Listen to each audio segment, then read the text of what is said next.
कुंभ बंधुगण तुमर 7 जीवनर शत्रु मानकर एक तालिका प्रस्तुत करा जाइछि एवं तालिकारे थिबा नामगुड़िक देखि निजे बागेश्वर बाबा मध्य आश्चर्य होई जाइथिले। एही शत्रु माने तुमर हृदयर सबुठारु निकटतर, केतेक तुम सहित रक्त संपर्कित, केतेकंकु तुमे अत्यंत भल पा एवं केतेकंक पई तुमे तुमर जीवन मध्य बलिदान देइछ। एही लोक माने तुमर सबुठारु बड़ शत्रु। एही शत्रु माने वर्ष वर्ष धरी तुमे सम्मुखीन होइतिबा समस्त हृदय विदारक दुख, तुमे करितिबा रोग, तुमे करितिबा ऋण, तुमर घरे झगड़ा, भांगी जाइतिबा संपर्क पछरे अछंती। सेमाने तुमर व्यवसाय, तुमर चाकिरी, तुम घरकू आसुतिबा लक्ष्मी, एपरिकी तुमर घर देवता, तुमर परिवार देवता एवं धनर देवता कुबेरंकू बांधी देइछंती। एपरी गोटिए दिन भी जाए नाही जेउ दिन एही शत्रु माने तुमको पछ पछरे नष्ट करिबाकू एक नूतन उपाय चेष्टा करंती नाही। आजी जेतेबेले तुमे सेमानंको नाम सुनिब तुमे कांदी पकाइब। एमाने सेही लोक जाहांको पई तुमे तुमर खुशी, तुमर धन, तुमर मूल्यवान समय एवं तुम निज परिवार मध्यरे जेउ मानंको पई तुमे लढिछ सेमानंकू मध्य बलिदान देइछ। तुमे कल्पना करिनथिल जे सेही लोक माने तुमर एते बड़ शत्रु हेबे। तुमर हृदय आश्चर्य होइजिब। किंतु बंधुगण एहा जानिबा मध्य गुरुत्वपूर्ण कारण परिचय एते बड़ कथा बाहरिछि जेतेबेले तुमे सेगुड़िकू सुनिब तुमे मध्य थरिब एवं आगामी 7 दिन मध्यरे शनि तुम जीवन रे आनिबाकू जाउतिबा सबुठारु बड़ परिवर्तन विषय प्राय 7टी बड़ भविष्यवाणी मध्य बाहरी आसिछि। ताहा मध्य आज राति 11:00 टारू एवं आज एही भिडियो रे मु तुम सामनारे सेही शत्रु मानकर प्रकृत चेहरा प्रकाश करिबाकू जाउछि। बंधुगण दयाकरी मोते क्षमा कर, कारण आजिर भिडियो रे मु तुमकू जेउ कथा कहिबी ताहा सुनिबाकू तुमकू बहुत खराप लागि पारे। हुएत सेमाने तुमकू कांदिबाकू मध्य बाध्य करिबे, किंतु तुम पई एही कथागुड़िक जानिबा बहुत गुरुत्वपूर्ण। तुमर निद भांगिबा बहुत गुरुत्वपूर्ण, कारण तुमे एबे भी गभीर निद्रारे सोइछ। तुमर निज लोक तुम उपरे एक विपदपूर्ण मंत्र पकाइछंती, जहा जोगु तुमे सेमानंकर वास्तवता देखि पारुनाह। एही लोक माने प्रतिदिन तुमर अधिकार छड़ाई नेउछंती, तुमर खुशी छड़ाई नेउछंती। सेमाने तुम सहित अछंती एवं तुमे सफलता विषय रे जानि नथिल। एही लोक माने मोर निज लोक नुहंती, सेमाने मोर सबुठारु बड़ शत्रु एवं जेपर्यंत तुमे रहिबो नाही एही लोकंक ठारु दूररे रुह। जेपर्यंत तुमे एही लोकंक फासरु मुक्ति न पाइब तुमर जीवन केबे परिवर्तन हेबो नाही। तुमे समस्यारु समस्याकू खसी चलिब। मु जाने गत 5 रु 10 वर्ष तुम जीवनर सबुठारु कष्टकर वर्ष थिला। समस्या गुड़िक गोटिए परे गोटिए आसी चलीथिला। तुमे कठिन परिश्रम कल, तुमे झाल बुहाइल, भाबिथिल जे एबे मो जीवन रे सबु किछि ठीक होई जिवो, एबे मु ऋणमुक्त हेबी, एबे मो घरे सबु किछि ठीक रहिबो, खुशी आसिबो, मो परिवार एकतारे रहिबो, मो उपरे भार थिबा चिंता एवं चाप धीरे धीरे दूर होई जिवो। तुमे 10,000 चेष्टा करिछ, किंतु तुमर प्रत्येक प्रयास विफल होईछि। तुमर समस्त प्रयास व्यर्थ होईछि एवं एहा किए करिछि? तुमर एही शत्रु माने, जेउ माने प्रतिदिन तुम चारि पाखरे भिन्न भिन्न। सबुठारु बड़ कारण हेउछि एही लोक माने। आजि मु सेमानंकर सत्य प्रकाश करिबाकू जाउछि। एते वर्ष धरी तुमे तुमर सबुठारु जंत्रणादायक दुखदायक जीवन बंचिछ। प्रतिदिन तुमे एक नूतन आशा सहित उठिथिल जे आजि मो जीवन रे किछि भल घटिब। आजि मु एते टंका रोजगार करि पारिबी। आजि मो परिवार रे खुशी रहिब। आजि मो घरे सबु किछि ठीक रहिब। आजि मो व्यवसाय रे सबु किछि ठीक रहिब। आजि ग्राहक रहिबे। मु प्रमोशन पाइबी, किंतु प्रतिथर तुमकू अपमानर सम्मुखीन हेबाकू पड़िला। तुमर प्रत्येक निष्पत्ति भूल होईछि। प्रायतः तुमे बारंबार हॉस्पिटल जिबाकू लगी रहिछ। रोग तुमकू हैरान करुछि। केतेबेले तुमर पिला माने, केतेबेले तुमकू, केतेबेले तुमर परिवारर सदस्य माने रोजगारर एक अंश हॉस्पिटल रे शोध पाई खर्च हेउछि। କିଛି ଋଣରେ, କିଛି ଏଠାରେ ସେଠାରେ ଅନାବଶ୍ୟକ ଖର୍ଚ୍ଚରେ। ଏସବୁ ସେତେବେଳେ ଘଟେ ଯେତେବେଳେ ଆମ ଚାରିପାଖରେ କିଛି ଶତ୍ରୁ ଥାନ୍ତି, ଯେତେବେଳେ ଆମ ଘରର ପରିବାର ଦେବତାମାନେ ବନ୍ଧା ହୋଇଥାନ୍ତି, ଯେତେବେଳେ ଏହି ପୂର୍ବପୁରୁଷ ଦେବତାମାନେ ଆମ ଉପରେ କ୍ରୋଧିତ ହୋଇଥାନ୍ତି ଏବଂ ଯେତେବେଳେ ଆମର ଭାଗ୍ୟ ସବୁକିଛି ବନ୍ଧା ହୋଇଯାଏ, ସେତେବେଳେ ଏହି ଜିନିଷଗୁଡ଼ିକ ଘଟେ ଏବଂ ଏହା ସବୁ ତୁମର ଜୀବନରେ ଆଜି ନୁହେଁ, ଗୋଟିଏ ମାସ ନୁହେଁ, ବରଂ ଗତ 5ରୁ 10 ବର୍ଷ ଧରି ଘଟୁଛି ଏବଂ ତୁମେ ଏସବୁ ଜିନିଷରୁ ବାହାରି ଆସିବାକୁ ଚାହୁଁଛ, କିନ୍ତୁ ଏବେ ତୁମେ ଥକି ଯାଇଛ। ଏବେ ତୁମେ ସମ୍ପୂର୍ଣ୍ଣ ଭାବରେ ଥକି ଯାଇଛ। ତୁମକୁ ଲାଗୁଛି ଯେପରି ମୋ ସହିତ ଜୀବନରେ କିଛି ହୋଇପାରିବ ନାହିଁ। ଏହା ଭଲ ଲାଗେ ଯେତେବେଳେ ତୁମେ ଦେଖ ଯେ ଯେଉଁମାନେ ପୂର୍ବରୁ ତୁମ ତଳେ ରହୁଥିଲେ, ଯେଉଁମାନେ ତୁମଠାରୁ ଗରିବ ଥିଲେ, ଯେଉଁମାନେ ତୁମଠାରୁ ଛୋଟ ଥିଲେ, ଯେଉଁମାନେ ସକ୍ଷମ ମଧ୍ୟ ନଥିଲେ, ତୁମର ପଡ଼ୋଶୀ ହୁଅ, ସମ୍ପର୍କୀୟ ହୁଅ କିମ୍ବା ତୁମର ବନ୍ଧୁ ହୁଅ, ଏପରି ଲୋକ ଯେଉଁମାନେ ନାହାନ୍ତି, ତୁମଠାରୁ ଆଗକୁ ଯାଇ କ୍ଷମତା ଅଛି ଏବଂ ସେମାନଙ୍କ ଜୀବନରେ ଅନେକ ବଡ଼ ବଡ଼ ସଫଳତା ହାସଲ କରୁଛନ୍ତି, କିନ୍ତୁ ତୁମେ ଏବେ ବି ସେହି ସ୍ଥାନରେ ଅଛ ବନ୍ଧୁ ଏବଂ ପ୍ରକୃତରେ ତୁମର ଯାହା ଥିଲେ ତାହା ମଧ୍ୟ ଚାଲିଯାଇଛି। ଅନେକ ଲୋକଙ୍କୁ ସେମାନଙ୍କର ଜମି ବିକ୍ରି କରିବାକୁ ପଡ଼ିଛି, ଅନେକ ଲୋକଙ୍କୁ ସେମାନଙ୍କର ଅଳଙ୍କାର ବିକ୍ରି କରିବାକୁ ପଡ଼ିଛି, କିନ୍ତୁ ବନ୍ଧୁଗଣ ଯଥେଷ୍ଟ ହୋଇଗଲା। ତୁମ ଜୀବନରେ ଏତେ ବର୍ଷ ଧରି ଯେଉଁ ମରୁଡ଼ି ଲାଗି ରହିଛି ତାହା ପୁଣି ଶେଷ ହୋଇଯିବ।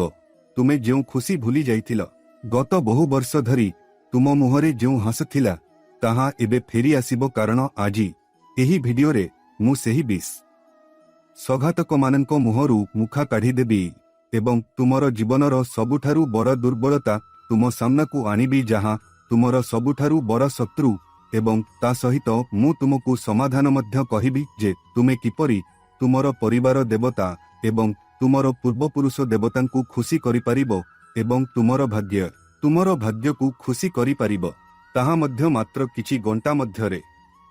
ମୁଁ ତୁମକୁ କେବଳ ଗୋଟିଏ ସମାଧାନ ଦେଉଛି। ତେଣୁ ଆସନ୍ତୁ, ମୁଁ ତୁମକୁ ସମସ୍ତ ସୂଚନା ଦେଉଛି। ସମସ୍ତ ସୂଚନା ଭିଡିଓରେ ଗୋଟିଏ ଗୋଟିଏ କରି ଦିଆଯିବ। କିନ୍ତୁ ତା ପୂର୍ବରୁ ବନ୍ଧୁଗଣ, ମୋତେ କୁହନ୍ତୁ ଯେ ଏସବୁ ତୁମ ସହିତ ଘଟୁଛି କି ନାହିଁ। ମୁଁ ଯାହା କହୁଛି ତାହା ସତ୍ୟ କି ନାହିଁ। ଯଦି ଏହା ସତ୍ୟ, ତେବେ ମୋତେ କମେଣ୍ଟରେ କୁହନ୍ତୁ ଏବଂ ମୋତେ କୁହନ୍ତୁ, ହଁ ଗୁରୁଜୀ, ଏହା ଘଟୁଛି। ଯଦି ଏହା ଘଟୁଛି ନାହିଁ, ତେବେ ମୋତେ ମଧ୍ୟ କୁହନ୍ତୁ, ଯାହାଦ୍ୱାରା ମୁଁ ଜାଣିପାରିବି। କିନ୍ତୁ ଏହା ଘଟୁଛି 90% ସମୟ ନୁହେଁ, ବରଂ ଏସବୁ ତୁମ ସହିତ ଘଟୁଛି।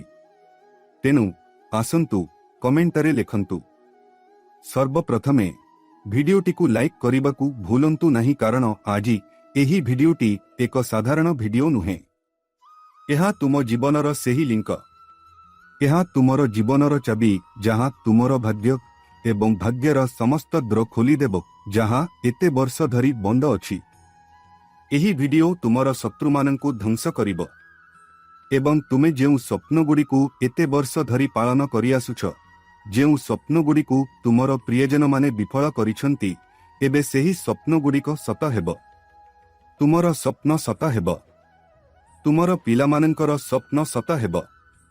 ଏବେ ତୁମକୁ ତୁମର ଇଚ୍ଛାକୁ ଦମନ କରିବାର ଆବଶ୍ୟକତା ନାହିଁ, କାରଣ ଏବେ ତୁମେ ଠିକ୍ ସ୍ଥାନରେ ଆସିଛ। ତୁମେ ଏହି ଭିଡିଓକୁ ଠିକ୍ ସମୟରେ ଦେଖୁଛ।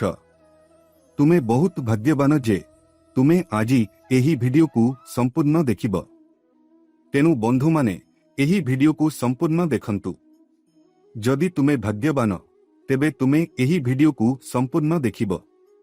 କିନ୍ତୁ ଯଦି ତୁମେ ତୁମର ଜୀବନକୁ ଖରାପ କରିବାକୁ ଚାହୁଁଛ, ଏହି ଶତ୍ରୁମାନଙ୍କୁ ଅଧିକ ଶକ୍ତିଶାଳୀ କରିବାକୁ ଚାହୁଁଛ, ତେବେ ତୁମେ ଏହି ଭିଡିଓକୁ ଆଂଶିକ ଭାବରେ ଦେଖିବ। ତେବେ କଥାଟି ତୁମ ହାତରେ। ତୁମର ଜୀବନର ରେଖା ତୁମ ହାତରେ। ଏବେ ତୁମକୁ କ'ଣ କରିବାକୁ ପଡ଼ିବ ତାହା ତୁମ ହାତରେ। ତେଣୁ ଆସନ୍ତୁ ଭିଡିଓଟି ଆରମ୍ଭ କରିବା, କିନ୍ତୁ ତା ପୂର୍ବରୁ ଭିଡିଓଟିକୁ ଲାଇକ୍ କରିବାକୁ ଭୁଲନ୍ତୁ ନାହିଁ। ବାଲାଜୀ ମହାରାଜଙ୍କ ପ୍ରକୃତ ଭକ୍ତ, ବଜରଙ୍ଗବଲୀଙ୍କ ପ୍ରକୃତ ଭକ୍ତ ଭିଡିଓଟିକୁ ପସନ୍ଦ କରିବେ ଏବଂ କମେଣ୍ଟ ବାକ୍ସରେ ସତ୍ୟ ଭକ୍ତି ଏବଂ ସତ୍ୟ ହୃଦୟ ସହିତ ବାଲାଜୀ ମହାରାଜଙ୍କ ଆଶୀର୍ବାଦ ପାଇବା ପାଇଁ ସେମାନେ ନିଶ୍ଚିତ ଭାବରେ ଜୟ ବଜରଙ୍ଗବଳୀ, ଜୟ ବଜରଙ୍ଗବଳୀ, ଜୟ ବଜରଙ୍ଗବଳୀ 3 ଥର ଲେଖିବେ। ଆସନ୍ତୁ ଆଜିର ଭିଡିଓ ଆରମ୍ଭ କରି ଆପଣଙ୍କୁ ସେହି ଶତ୍ରୁମାନଙ୍କ ନାମ, ସେମାନଙ୍କର ମନ୍ଦ କାର୍ଯ୍ୟ ଏବଂ ଆଗାମୀ 7 ଦିନରେ ଆପଣଙ୍କ ପାଇଁ ସତ ହେବାକୁ ଥିବା 7ଟି ବଡ଼ ଭବିଷ୍ୟବାଣୀ ବିଷୟରେ କହିବା। ବନ୍ଧୁଗଣ, ଗତ କିଛି ବର୍ଷ ଧରି ଆପଣ ନିଜ ଭିତରେ ଏକ ଯୁଦ୍ଧ ଲଢୁଛନ୍ତି। ଆପଣ ଭିଡ଼ରେ ଅଛନ୍ତି, ତଥାପି ଆପଣ ଆପଣଙ୍କ ପରିବାରରେ ଏକା ଅନୁଭବ କରୁଛନ୍ତି। ତେଣୁ ଅନେକ ଲୋକ ଅଛନ୍ତି, ଆପଣଙ୍କର ଅନେକ ବନ୍ଧୁ ଅଛନ୍ତି, ଆପଣଙ୍କର ଅନେକ ସମ୍ପର୍କୀୟ ଅଛନ୍ତି, ଆପଣ ପ୍ରତିଦିନ ଅନେକ ଲୋକଙ୍କ ସହିତ ଭେଟୁଛନ୍ତି, କିନ୍ତୁ ତଥାପି ଆପଣ ଏକା ଅନୁଭବ କରୁଛନ୍ତି।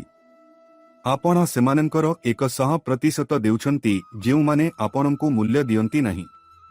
ଆଗାମୀ 7 ଦିନରେ ଗ୍ରହଗୁଡ଼ିକର ଗତି ଆପଣଙ୍କ ସାମ୍ନାରେ ଏକ ବିରାଟ ପରଦା ଉଠାଇଦେବ। ବନ୍ଧୁଗଣ, ଆପଣ ସ୍ୱୟଂଚାଳିତ ଭାବରେ ସ୍ପଷ୍ଟ ଭାବରେ ଦେଖିପାରିବେ।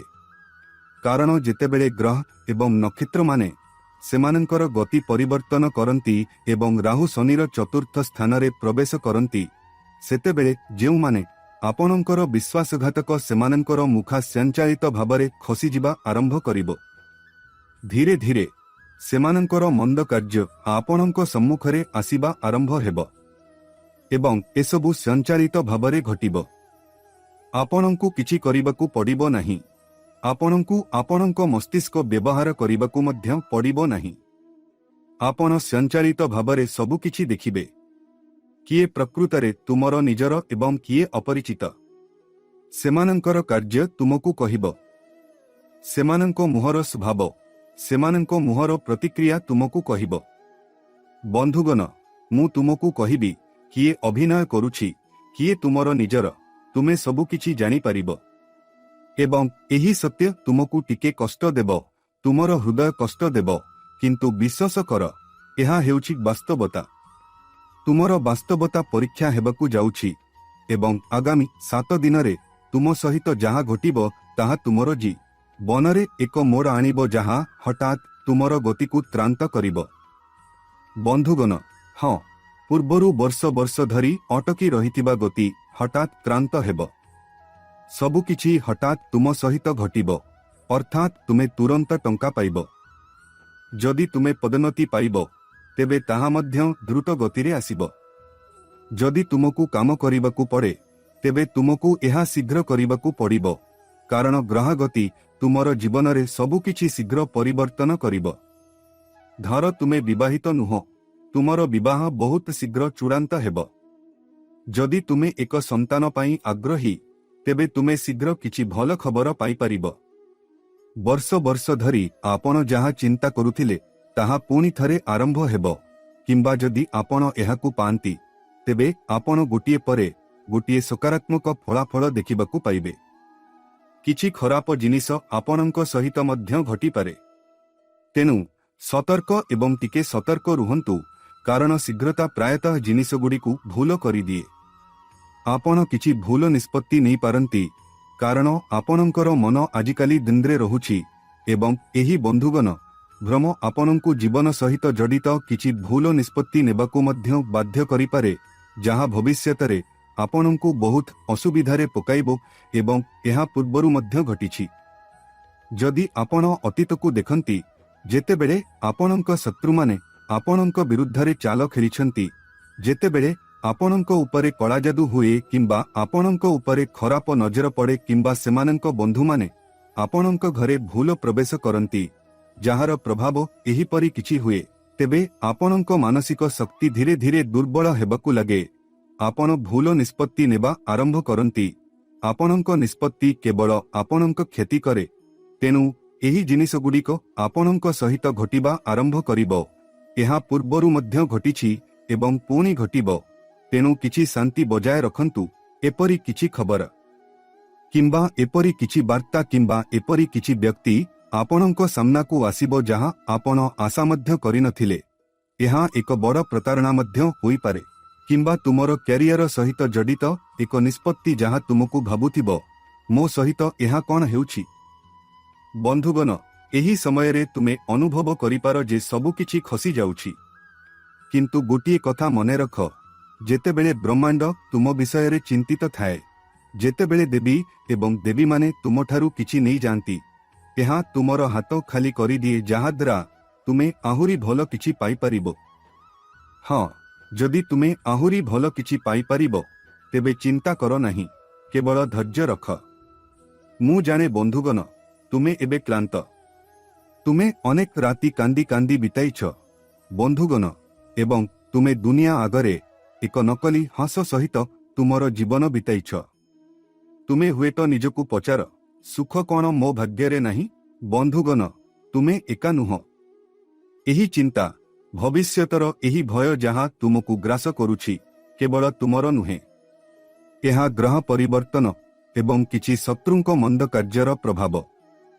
ଏହି ସମୟ ମଧ୍ୟରେ ତୁମେ କେତେବେଳେ ଅନୁଭବ କରିପାର ଯେ ସବୁକିଛି ଭାଙ୍ଗି ପଡ଼ୁଛି, କିନ୍ତୁ ବାସ୍ତବରେ ତୁମେ ଆହୁରି ଶକ୍ତିଶାଳୀ ହେଉଛ। ଏବଂ ଦେଖ ବନ୍ଧୁଗଣ, ତୁମେ ଏବେ ଶକ୍ତିଶାଳୀ, ପୂର୍ବ ଅପେକ୍ଷା ବହୁତ ଶକ୍ତିଶାଳୀ। କିନ୍ତୁ ତୁମକୁ ଆହୁରି ଶକ୍ତିଶାଳୀ ହେବାକୁ ପଡ଼ିବ, କାରଣ ଏହି 7 ଦିନ ମଧ୍ୟରେ ତୁମେ ଶକ୍ତିଶାଳୀ ହେବ। ତେଣୁ ବନ୍ଧୁଗଣ, କେହି ତୁମର ଟିକିଏ ବି କ୍ଷତି କରିପାରିବ ନାହିଁ। ଏବଂ ତୁମେ ନିଶ୍ଚୟ ଭାବୁଥିବ ଯେ ସେହି ଶତ୍ରୁର କ'ଣ ହୋଇଛି, ତେବେ ମୁଁ ତୁମକୁ ସେମାନଙ୍କ ବିଷୟରେ ମଧ୍ୟ କହୁଛି। ତେଣୁ ଚିନ୍ତା କର ନାହିଁ ଏବଂ ନିଜକୁ ଦୋଷ ଦେବା ବନ୍ଦ କର। ଦେଖ କ'ଣ ହୁଏ ଯେ ତୁମେ ଲୋକମାନଙ୍କୁ ଦୋଷ ଦେଉନାହଁ, ତୁମେ ନିଜକୁ ଦୋଷ ଦେଉଛ। ତୁମେ ନିଜକୁ ପତିତ ବୋଲି ଭାବୁଛ, କିନ୍ତୁ ଏପରି ନୁହେଁ। ନିଜକୁ ଦୋଷ ଦେବା ବନ୍ଦ କର। ଏହା ତୁମର ଦୋଷ ନୁହେଁ। ଏହା କେବଳ ସମୟ ତୁମକୁ ପରୀକ୍ଷା କରୁଛି। ବନ୍ଧୁଗଣ, ଏବେ ମୁଁ ତୁମକୁ ଯାହା କହୁଛି ତାହା ଧ୍ୟାନ ସହିତ ଶୁଣ, କାରଣ ତୁମେ ଯେଉଁ ଶାନ୍ତି ପାଇଁ ଉତ୍ସାହର ସହିତ ଖୋଜୁଥିଲ, ଯେଉଁ ଶାନ୍ତି, ଯେଉଁ ଖୁସି ପାଇଁ ତୁମେ ଅପେକ୍ଷା କରୁଥିଲ, ତାହା ତୁମେ ପାଇବାକୁ ଯାଉଛ।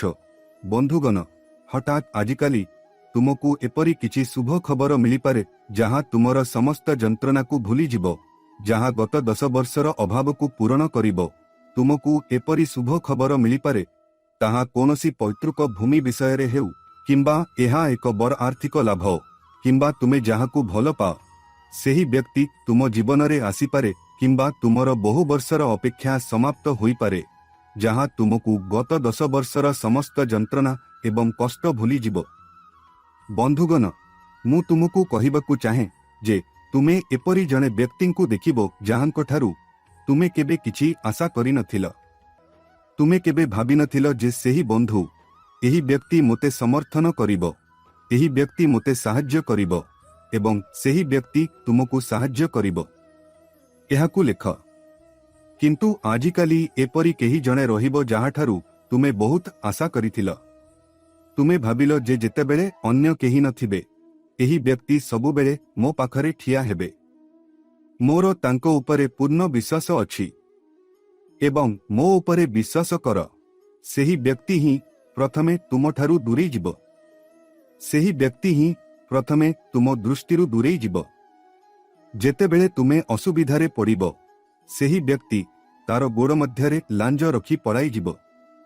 ଏବଂ ଏହା ମଧ୍ୟ ଭଲ ବନ୍ଧୁଗଣ, ଏହା ମଧ୍ୟ ଭଲ ଯଦିଓ ତୁମର ହୃଦୟ ଭାଙ୍ଗିଯାଏ, ଯଦିଓ ତୁମର ଆଶା ଭାଙ୍ଗିଯାଏ, କିନ୍ତୁ ସତ୍ୟ ଆମ ସମ୍ମୁଖରେ ରହିବା ଉଚିତ, କାରଣ ଏହା ଯେତେ ଶୀଘ୍ର ଘଟିବ ସେତେ ଭଲ।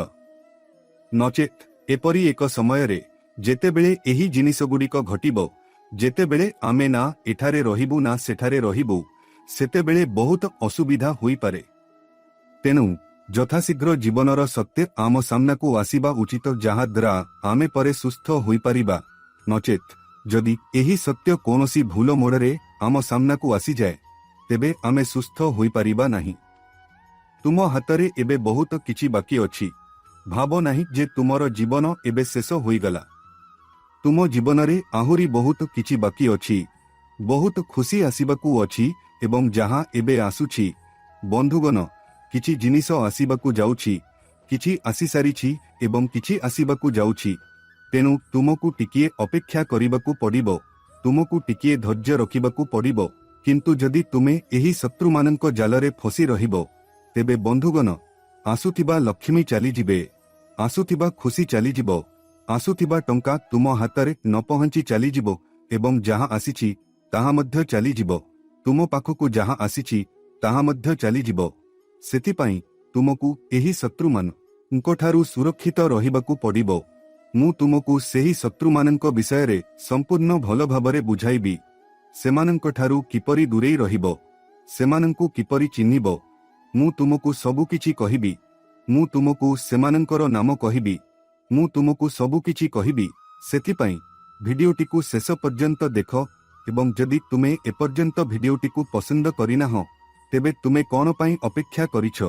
ମୁଁ ତୁମ ପାଇଁ ଏତେ କଠିନ ପରିଶ୍ରମ କରେ ଏବଂ ତୁମେ ଲୋକମାନେ ପ୍ରତିବଦଳରେ କ'ଣ କର? ତୁମେ ଭିଡିଓଟିକୁ ପସନ୍ଦ ମଧ୍ୟ କରୁନାହଁ କିମ୍ବା ତୁମେ ମୋତେ କମେଣ୍ଟ ବାକ୍ସରେ କୁହ ନାହିଁ ଯେ ତୁମକୁ କିପରି ପସନ୍ଦ ଆସିଲା ଭିଡିଓ। ମୁଁ ଯାହା କହୁଛି ତାହା ତୁମକୁ ପସନ୍ଦ ଆସୁଛି କି ନାହିଁ, ଏଗୁଡ଼ିକ ତୁମ ଜୀବନ ସହିତ ଜଡ଼ିତ କି ନାହିଁ? ଯଦି ତୁମେ ମୋତେ ନ କୁହ ଯେ ମୁଁ ତୁମକୁ କହୁଥିବା ଭବିଷ୍ୟବାଣୀ ସତ ହେଉଛି କି ନାହିଁ, ତେବେ ଏହାର ଅର୍ଥ କ'ଣ? ମୁଁ କାଲିଠାରୁ ଭିଡିଓ ତିଆରି କରିବା ବନ୍ଦ କରିଦେବି। ତାପରେ ତୁମେ କୌଣସି ବାବାଙ୍କ ପାଖକୁ ଯିବ, ତୁମେ କୌଣସି ତାନ୍ତ୍ରିକଙ୍କ ପାଖକୁ ଯିବ ଏବଂ ସେ ତୁମ ସହିତ କ'ଣ କରିବ? ସେ ହଜାର ହଜାର ଟଙ୍କା, ଲକ୍ଷ ଲକ୍ଷ ଟଙ୍କା ନେଇ ତୁମକୁ ମିଛ ଆଶାରେ ରଖି ତୁମକୁ କିଛି ଭୁଲ ସମାଧାନ କହିବ। ସେ ତୁମକୁ କିଛି ଭୁଲ ସମାଧାନ କହିବ ଏବଂ ତୁମେ ମୋ ସହିତ ଏହା କରିବ ଏବଂ ତୁମେ ଏକ ଗଭୀର ଚକ୍ରବ୍ୟୁହରେ ଫସିଯିବ ଏବଂ ତୁମେ ଏକ ଗର୍ତ୍ତରେ ପଡ଼ିଯିବ ଏବଂ ତୁମ ପାଇଁ ସବୁକିଛି ଭୁଲ ହେବାକୁ ଲାଗିବ। ସେଥିପାଇଁ ତୁମେ ଏଣେତେଣେ ବୁଲିବା ଉଚିତ ନୁହେଁ। ମୁଁ ତୁମକୁ ସବୁକିଛି କହୁଛି। ଏପରି କୌଣସି ଶକ୍ତି ନାହିଁ ଯାହା ତୁମକୁ ଏବେ ଅଟକାଇ ପାରିବ। ଏପରି କୌଣସି ଚକ୍ରବ୍ୟୁହ ନାହିଁ ଯିଏ ତୁମକୁ ଫସାଇ ପାରିବ। ତୁମକୁ କେବଳ ବଜରଙ୍ଗବଲୀଙ୍କ ନାମ ନେବାକୁ ପଡ଼ିବ ଏବଂ ବଜରଙ୍ଗବଲୀଙ୍କ କେବଳ ଗୋଟିଏ ସମାଧାନ କରିବାକୁ ପଡ଼ିବ। ତେବେ ତୁମକୁ କୌଣସି ଶତ୍ରୁଠାରୁ ଭୟ କରିବାର ଆବଶ୍ୟକତା ନାହିଁ। ସେ ଯେତେ ନିକଟତର ହେଉନା କାହିଁକି, ତୁମର ନିଜ ଘରେ ଯଦିଓ ଶତ୍ରୁ ଅଛି ତଥାପି ତୁମକୁ ଭୟ କରିବାର ଆବଶ୍ୟକତା ନାହିଁ। କୌଣସି ତାନ୍ତ୍ରିକକୁ ଟଙ୍କା ଦେବାର ଆବଶ୍ୟକତା ନାହିଁ କିମ୍ବା କୌଣସି ବାବାଙ୍କ ପ୍ରତିକାର କରିବାର ଆବଶ୍ୟକତା ନାହିଁ। ବନ୍ଧୁଗଣ, ତୁମେ ଜଣେ ତାନ୍ତ୍ରିକ ପାଖକୁ ଯାଇଥିଲ ଏବଂ ସେ ତୁମକୁ ଖାଇବାକୁ କିଛି ଦେଇଥିଲା। ତୁମେ ତାହା ଖାଇଲ। ସେ ତାକୁ ତକିଆ ତଳେ ରଖିବାକୁ କହିଲେ। ତୁମେ ଏହାକୁ ଘରେ ପକାଇ ଦେଇଥିଲ ଏବଂ ଜିନିଷଗୁଡ଼ିକ ସମାଧାନ ହୁଏ ନାହିଁ। ତୁମେ କ'ଣ କର? ତୁମେ ସେହି ତାନ୍ତ୍ରିକର ନିୟନ୍ତ୍ରଣରେ ଆସ।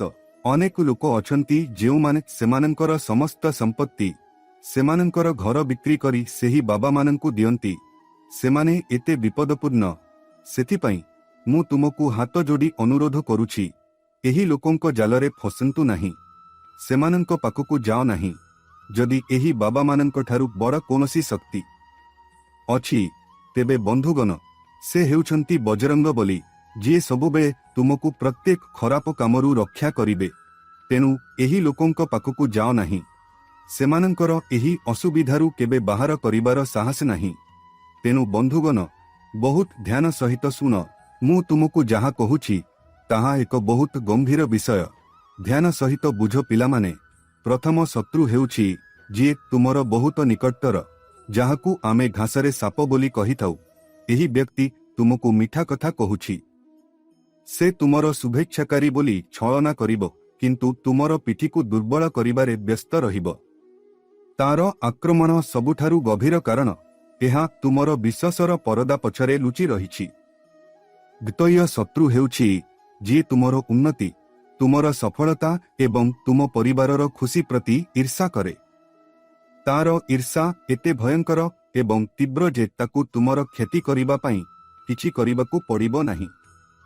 ତାର କେବଳ ଦୁଷ୍ଟ ଦୃଷ୍ଟି ତୁମ ଜୀବନରେ ଅଶାନ୍ତି ସୃଷ୍ଟି କରିବା ପାଇଁ ଯଥେଷ୍ଟ। ତୃତୀୟ ଶତ୍ରୁ ହେଉଛି ଯିଏ ଜଣେ କାପୁରୁଷ ପରି ତୁମକୁ ସିଧାସଳଖ ଆକ୍ରମଣ କରିବାକୁ ସାହସ ନାହିଁ। ତେଣୁ ସେ ନକାରାତ୍ମକ ଶକ୍ତିର ଆଶ୍ରୟ ନେଇଥାଏ, ଯାହାକୁ ସାଧାରଣତଃ ଯାଦୁବିଦ୍ୟା, ମନ୍ତ୍ର, ଯାଦୁବିଦ୍ୟା କିମ୍ବା ଯାଦୁବିଦ୍ୟା ଭାବରେ ଜଣାଶୁଣା। ଏବେ ତୁମ ସମସ୍ତଙ୍କ ମନରେ ଏହି ପ୍ରଶ୍ନ ଉଠୁଥିବ, ଏହି ଯାଦୁବିଦ୍ୟା କିମ୍ବା ଦୁଷ୍ଟ ଦୃଷ୍ଟି ଆମ ଜୀବନକୁ କିପରି ପ୍ରଭାବିତ କରେ? ମୋ ପିଲାମାନେ, ଏହା ଚଳଚ୍ଚିତ୍ରରେ ଦେଖାଯାଉଥିବା କୌଣସି ଚମତ୍କାର କିମ୍ବା ଯାଦୁ ନୁହେଁ। ଏହା ସମ୍ପୂର୍ଣ୍ଣ ଭାବରେ ଶକ୍ତିର ଏକ ଖେଳ। ଯେତେବେଳେ କେହି ତୁମ ପ୍ରତି ତୀବ୍ର ଘୃଣା, କ୍ରୋଧ ଏବଂ ଈର୍ଷା ପୋଷଣ କରନ୍ତି, ସେତେବେଳେ ତାଙ୍କ ଭିତରୁ ଉତ୍ପନ୍ନ ନକାରାତ୍ମକ ଶକ୍ତି ସିଧାସଳଖ ତୁମର ଆଭାକୁ ଆକ୍ରମଣ କରେ। ଏହାର ଲକ୍ଷଣଗୁଡ଼ିକ ବହୁତ ସାଧାରଣ। ସେମାନେ ଅଛନ୍ତି किंतु सेमानंकर प्रभाव हृदय विदारक। जदि एहा हुए तेबे आपण हठात भारी एवं अत्यधिक थक्का अनुभव करिवे। कौनसी स्पष्ट कारण बिना आपण निज उपरे आत्मविश्वास हराइबे। निद हठात बाधा प्राप्त हेबो। आपणक मनरे नकारात्मक चिंता आसिबो किंबा परिवाररे हिंसात्मक झगड़ा हेबो जहार कौनसी आधार नाही। एही आसुरिक शक्ति गुड़िक सीधासलख आपणक मस्तिष्क एवं चिंता करिबा एवं बुझिबार क्षमता को आक्रमण करंती, जहाद्वारा आपण भूल निष्पत्ति नियंती एवं निज हातरे आपणक जीवन को नष्ट करंती। किंतु आपणकु आद भयभीत हेबार आवश्यकता नहीं। एहा ईश्वरंक नियम जे जेउठारे अंधार अछि सेठारे आलोकर किरण मध्य अछि। प्रथमे आपणकु आपणक जीवन रे किछि विशेष सतर्कता अवलंबन करिबा आरंभ करिबाकु पड़िबो। आपणक खुशी, आपणकर नूतन सफलता एवं भविष्यतरे आपणक परवर्ती पदक्षेप विषय रे समस्तंकु गर्व करिबा बंद करंतु। मने रखंतु, मंद नजर सर्वदा समाजरे जहाँ प्रदर्शन करा जाए ताहा उपरे प्रभाव पकाए। द्वितीयतः आज ही निजको सेही व्यक्तिंक ठारू दूरेई रखंतु जेउमाने आपणंकु निरंतर भावरे अपमानित करिबाकु चेष्टा करंती किंबा जहांको आपणंक चारि पाखरे उपस्थिति आपणंकु नकारात्मकता किंबा सरुद्ध अनुभव कराए। सर्वदा आपणंक घर परिवेशकु पवित्र एवं सफा रखंतु एवं मने रखंतु जे संध्या समयरे अर्थात संध्यारे मुख्यद्वार किंबा घरर कोनोसी कोणकु अंधार रहिबाकु दियंतु नाही। सेठारे एक दीप जाळंतु एवं एबे मु आपणंकु सेही सबुठारु बड़ अस्त्र विषय कहिबी जहा सम्मुखरे एही ब्रह्मांडर कोनोसी नकारात्मक शक्ति, कोनोसी बड़ शत्रु किंबा कोनोसी तंत्र मंत्र केबे तिष्ठि पारिबो नाही। ताहा हेउछि आमर अमर संकट मोचन महाबली हनुमान जी। तुलसीदास जी स्पष्ट भावरे लिखिछंती जे महावीरंक नाम उच्चारण कले भूत एवं पिशाच पाखकु आसंती नाही। मोर पिलामाने, जदि आपण केबे अनुभव करंती जे आपण चारि पाखरु शत्रुमानंक षडयंत्ररे घेरी रहिछंती एवं बाहरकु जिबार कोनोसी उपाय नाही, तेबे आजिठारु ही बजरंग बलीर एही अमोघ प्रतिकार आरंभ करंतु।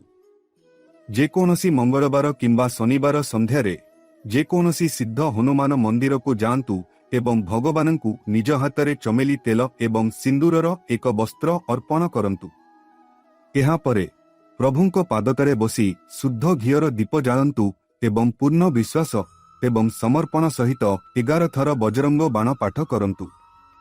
बजरंग बाणर प्रत्येक शब्दरे एते भयंकर एवं जाग्रत शक्ति रहिछि जे एहा आपणंक एवं आपणंक परिवार चारिपाखरे एपरी एक विपर्यय सृष्टि करे।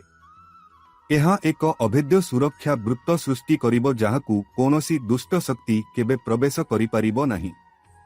एही परीक्षण द्वारा तुमर शत्रु माने चुप होई बसी जिबे किंबा तुमर रास्तारु सबुदिन पई उभान होई जिबे।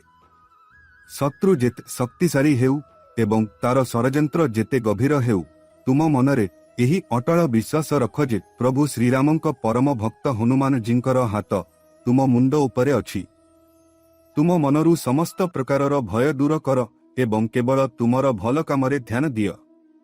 जदि तुमर हृदय बजरंग बलींक प्रति पूर्ण विश्वास एवं भक्ति अछि, तेबे निश्चित भावरे थरे मतामतरे पूर्ण भावना सहित जय श्री राम किंबा जय बजरंग बली लेख। प्रभु तुमर कल्याण पाई तुमर समस्त कष्ट दूर करिबे।